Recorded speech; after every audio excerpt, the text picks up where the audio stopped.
Berkat selalu mengejar orang yang hidupnya jadi berkat. Fokus kita di dalam hidup ini harusnya bukan bagaimana kita mengejar berkat, tapi bagaimana hidup kita bisa jadi berkat. Orang yang hidupnya berguna pasti dicari banyak orang. Tahukah Anda bahwa berkat hanya sebuah akibat dari apa yang kita kerjakan dalam hidup kita? Kalau Anda ingin diberkati oleh atasanmu, jadilah orang yang rajin. Banyak orang yang pandai, banyak orang yang hebat, tapi mereka lupa untuk hidup jadi berkat. Itu bukan hanya soal kemampuan saja, tapi hidup kita kalau mau jadi berkat harus ditunjang dengan karakter yang juga hebat. Jaga hatimu, jangan sombong, jangan tinggi hati, tetaplah rendah hati, sehebat apapun kemampuanmu. Kalau kita ingin diberkati dalam usaha, doa saja nggak cukup. Tapi kita perlu menghidupi kebenaran. Kalau kita ingin hidup diberkati sama Tuhan, kita harus hidup dalam kebenaran. Tahukah Anda bahwa karya kita yang akan bercerita? Promosi dari buah bibir itu sangat luar biasa. Jangan hanya demi mengejar keuntungan,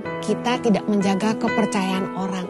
Orang yang menabur banyak pasti menuai banyak. Ternyata kunci dikejar berkat adalah kita tidak boleh berhenti menabur. Kalau kita mau diberkati Tuhan, lumbu-lumbu kita diisi penuh sampai melimpah-limpah. Kita harus muliakan Tuhan dengan harta kita. Dengan hasil pertama dari segala penghasilan kita. Orang tuh banyak yang gak mau nabur karena mereka takut untuk diri mereka sendiri kurang. Kalau kita ingin hidup kita jadi berkat, kita juga harus pandai mengelola keuangan. Karena uang itu selalu membuat orang merasa kurang. Bagaimana Anda bisa mengelola keuangan? Berkatalah cukup untuk dirimu sendiri supaya Anda bisa menyisihkan tabunganmu dan juga Anda masih bisa berbagi buat orang lain. Seberapa banyak pun berkat yang Tuhan berikan dalam hidup kita, kita harus bisa dipercaya untuk mengelola. Seberapa banyak pun harta kita, kalau kita tidak bisa mengelola pasti habis juga.